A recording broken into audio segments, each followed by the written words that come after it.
برای جمهوری اسلامی یه دردسر دیگه هم به وجود آورده. تغییر رویه تحقیرآمیز و یکباره جمهوری اسلامی در ارتباط با مذاکره آمریکا و به ویژه مخفیکاری حکومت در اذعان به تن دادن به مذاکره با دونالد ترامپ در سایه جنگ و فشار حداکثری برخی از چهره‌های موسوم به ارزشی و پیاده نظام‌های حکومت در شبکه‌های اجتماعی رو برانگیخته.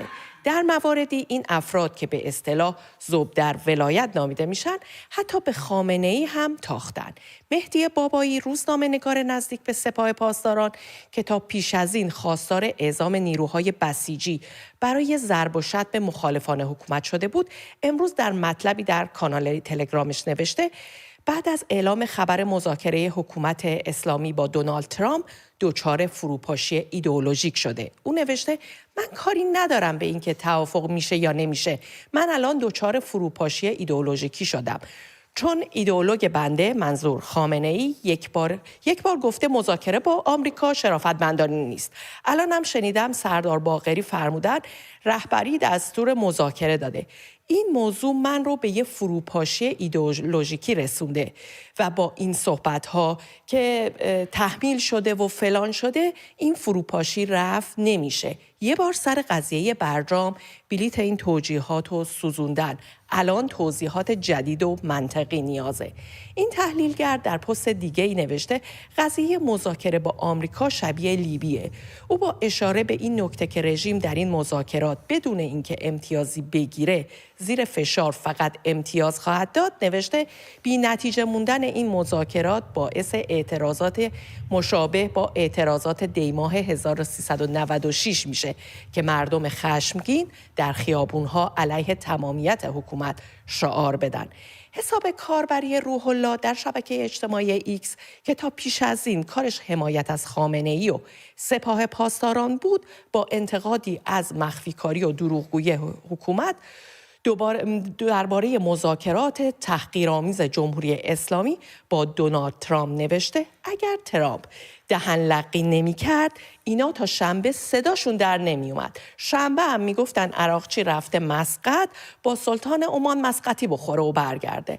علیرضا اکبری حقوقدان نزدیک به سپاه هم نوشته این خفت و خواری نتیجه مستقیم عقب نشینیه. حالا هی بگین اولویت نیست و عماد کاربر ارزشی و کارشناس اداره امور عمومی دانشگاه تهران در شبکه ایکس با انتقاد از مقامات جمهوری اسلامی که قصد مذاکره با آمریکا رو دارن به طور تلویحی نتیجه این مذاکرات رو تغییر ماهیت جمهوری اسلامی دونسته و با انتشار تصویر عجیبی نوشته خداوند این فتیش حل همه مشکلات از راه مذاکره رو در کارگزاران بخشکاند و در ایشان رویه و روحیه تلاش، خلاقیت، تدبیر، توکل، اخلاص و تخصص و تعهد رو زنده کنه. بله. شعاری هم که روی ماشین زده بودن خیلی جالب توجه بود که نون و پنیر و خاویار ظریف الکسیس رو بیار. اما این ویدیو رو هم بریم با هم ببینیم از یه اینفلوئنسر محجبه که تا پیش از این تمام هم و غمش علی خامنه‌ای و نظام بود. ببینیم. جمهوری اسلامی جان میدونی مشکل من و تو از کجا شروع شد؟ وقتی نفهمیدی چه کاری و تو چه زمانی انجام بدی. مثل کی؟ مثال برات میزنم. الان که جان محو نشدن یک کشور مسلمان مظلوم از این کره خاکی باید برات مهم باشه، به فکر مذاکره غیر مستقیم با آمریکا توی عمانی. اینقدر درک و شعور تو ضعیفه، اینقدر قسی القلب داری میشی. الان سپاه چرا جواب نمیده؟ چرا بعد صادق اومدن 5 ارتشی رو شهید کردن؟ چرا هیچکی جواب نمیده؟ به من بگو دیگه. اومدن توی خاکت پهباد اومد، توی خاکت جت جنگی اومد. بفهم، شعور داشته باش. به خدا داره به اینجا میرسه، نفسم نمیدونم چجوری بالا نمیاد. الان که تو عقب نشینی کردی سر حجاب بهمانه 1000 تا چه عقب نشینی کردی؟ تا کجا؟ تا به من بگو تا کجا میخوای عقب نشینی کنی؟ اگه میخوای عقب نشینی کنی ما بریم یمن.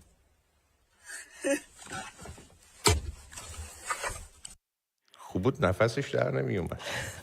بله، اما برای اینکه بیشتر بتونیم این شرایط رو بررسی کنیم از آقای علیرضا کیانی، سردبیر نشریه فریدون و تحلیلگر سیاسی، دعوت کردیم که امشب همراه ما باشن. درود بر شما آقای کیانی. آقای کیانی، آیا حکومت میتونه این هواداران ذوب در ولایتش رو قانع کنه که این مذاکرات تحقیرآمیز رو بپذیرن؟ درود بر شما، درود بر کسانی که برنامه رو میبینن. مجبور هستن بپذیرن.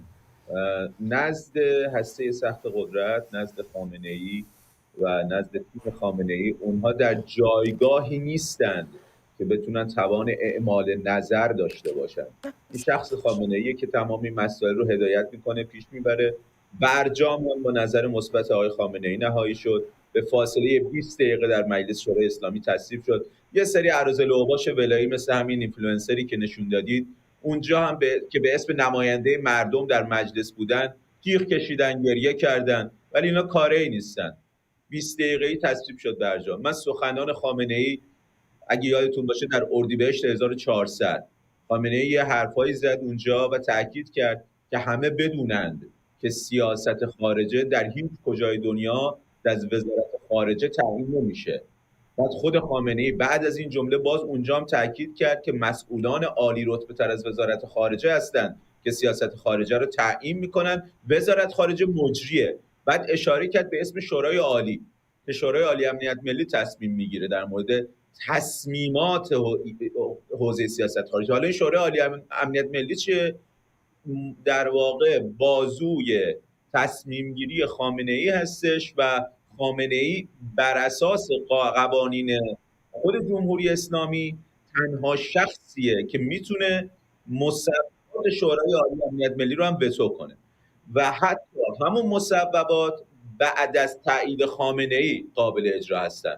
حالا یه سری احمق آخرالزمانی هم هستن مثل همین این اینفلوئنسری که نشون دادید. اینا توی بدنشون داره تو ایران قرن 21 زندگی میکنه ولی ذهنشون تو بدر و خیبر و 1400 سال پیش در واقع گیر کرده و من فکر میکنم که البته بخش عمده رفتارها و مخالفت‌ها کنترل شده است.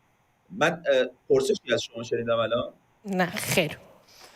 من اگه بفرمایید.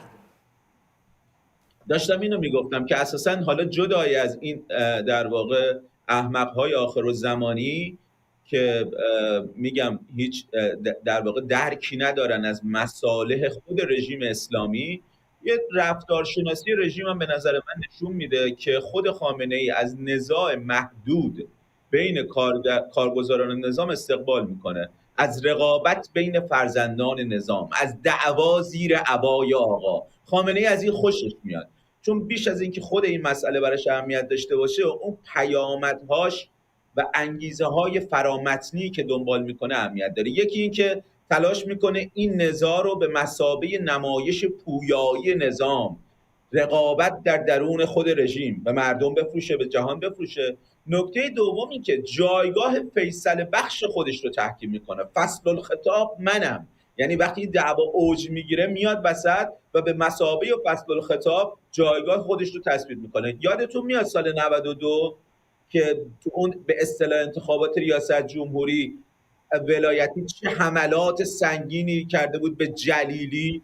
حالا ولایتی و جلیلی هر دوتا کارگزار مستقیم خامنه‌ای هستن.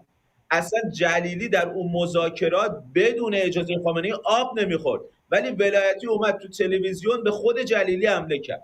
یعنی عرضم اینه که به اصطلاح این بالا رفتن سطح تنش رو خامنه‌ای خوشش میاد، چون در واقع میتونه فردا به مثابه این بپوشه که خب یه اختلافی بود، من به مثابه فصل الخطاب حل کردم و به واسطه همین احمق‌های آخرالزمانی میتونه خودش اولین مخالف توافقی باشه که بنا به مصلحت نظام پذیرفته.